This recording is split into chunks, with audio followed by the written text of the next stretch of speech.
वाराणसी में काशी विश्वनाथ मंदिर से सटी ज्ञानव्यापी मस्जिद का मामला कोर्ट में है। यह पूरा मामला तब सुर्खियों में आया जब वाराणसी की एक अदालत ने ज्ञानव्यापी मस्जिद भारतीय पुरातत्व सर्वेक्षण को सर्वे करने का निर्देश दिया। Supreme court, Allahabad high court और वाराणसी की अदालतों में कई याचिकाएं दाखिल की गई, जिनमें दावा किया गया है कि 16वीं शताब्दी में मुगल बादशाह औरंगजेब ने काशी विश्वनाथ मंदिर को तोड़कर यहां ज्ञानव्यापी मस्जिद का निर्माण करवाया था।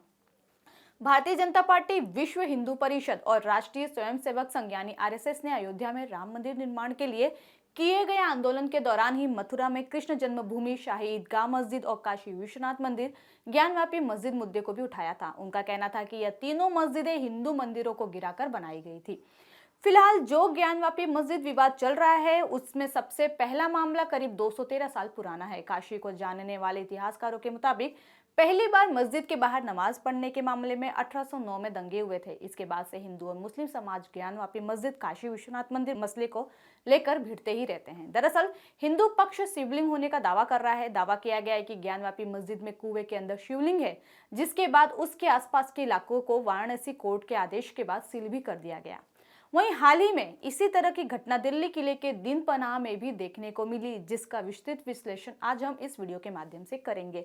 लेकिन उससे पहले अगर आप इस चैनल पर नए हैं तो जल्दी से जल्दी हमारे चैनल को सब्सक्राइब करने के साथ ही साथ बेल आइकन को भी क्लिक कर ले, ताकि आपको समय समय पर इसी तरह के अपडेटेड वीडियो मिलते रहे। नमस्कार, मैं पायल शुक्ला, आप सभी का स्वागत है न्यूज टंका हिंदी में।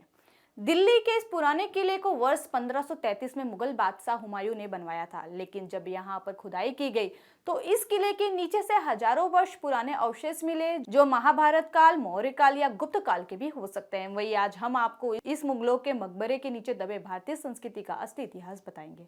आज हम आपको उन तथ्यों से परिचित कराना चाहते हैं जिनसे आप इतिहास के विरोधाभास को अच्छी तरह समझ पाए। इतिहास कहता है कि दिल्ली का ये पुराना किला मुगल शासक हुमायूं द्वारा बनाया गया था। ये उस समय की बात है जब भारत पर मुगलों का शासन हुए सिर्फ 7 वर्ष हुए थे। वर्ष 1530 में जब बाबर की मृत्यु के बाद मुगलों की सत्ता बाबर के पुत्र हुमायूं को सौंपी गई, तो उस समय हुमायूं अपने तख्तपोशी के लिए एक नया किला चाहता था और इस काम में कुछ समय लगा, लेकिन आखिरकार 1533 में दिल्ली में एक नए किले का निर्माण शुरू हुआ, जिसे मुगल बादशाह हुमायूं ने एक खास नाम दिया था। इसका नाम था दीनपनाह। बता दें कि इसी दीनपनाह किले की सीढ़ियों पर गिरने से हुमायूं की मृत्यु भी हुई थी।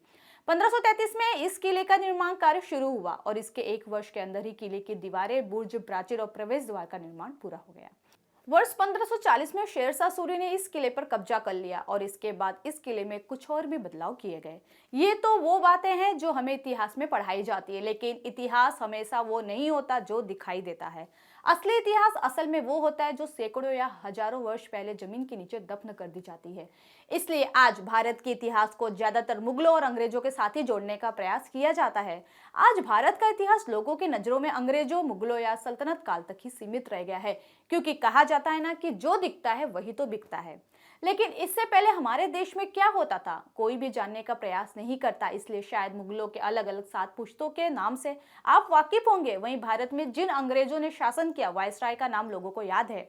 वहीं आज जब भी लोग दिल्ली में घूमने आते हैं तो बेशक इस पुराने किले या मौजूद गढ़ का दीदार करना चाहते हैं, तब लोगों को यही लगता है कि किला मुगलों ने बनाया था। दिल्ली जाकर लोग लाल किला और पुराना किला देखना पसंद करते हैं, लेकिन इन किलों को लेकर गाइड करने वाले या इतिहास में जो भी बताया गया है वो अधूरा सच है। आर्कियोलॉजिकल सर्वे ऑफ इंडिया द्वारा इस किले में जिस निर्धारित स्थानों पर खुदाई और सर्वेक्षण का काम इस समय चल रहा है, इस दौरान पता चला है कि इस किले का प्राचीन अस्तित्व महाभारत काल के समय का हो सकता है। एएसआई को इस किले में की जा रही खुदाई के दौरान अवशेष और खास तरह के मिट्टी के बर्तन मिले हैं, जो 1100 से लेकर 1200 ईसा पूर्व के हो सकते हैं। इसके अलावा इस खुदाई में हिंदू देवी देवताओं की मूर्तियां मिली, जिनमें भगवान गणेश की मूर्ति, देवी गजलक्ष्मी की मूर्ति और भगवान वैकुंठ विष्णु की मूर्ति भी मिली है। सोचने वाली बात यह है कि मुगलों के पुराने किले के नीचे से भगवान की इस तरह की मूर्तियां मिल रही है। खुदाई में इन मूर्तियों के अलावा एएसआई को अलग अलग काल के अलग अलग युगों के सिक्के, राजमुद्रा और जानवरों के भी अवशेष मिले हैं। एएसआई की तरफ से किया गया यह सर्वेक्षण या खुदाई इस बात की तरफ इशारा करते हैं कि जिस पुराने किले को मुगलों से जोड़कर देखा जाता है, उसका असली इतिहास कुछ और ही है और इससे भी कहीं ज्यादा पुराना है। गौरतलब है कि मानव जाति हमेशा से इस सतह के ऊपर बनाए गए ढांचे पर ज्यादा भरोसा करता है, क्योंकि उसे जो दिखेगा भरोसा भी उसी पर रहेगा। लेकिन कई बार बड़े से बड़ा इतिहास इस सतह के नीचे दफन हो जाता है। और पुराने किले के सर्वेक्षण से कितनी बड़ी बात सामने आई है कि जिस किले को अब तक हम मुगलों का किला मानते आए हैं, लेकिन वास्तविकता इससे परे है।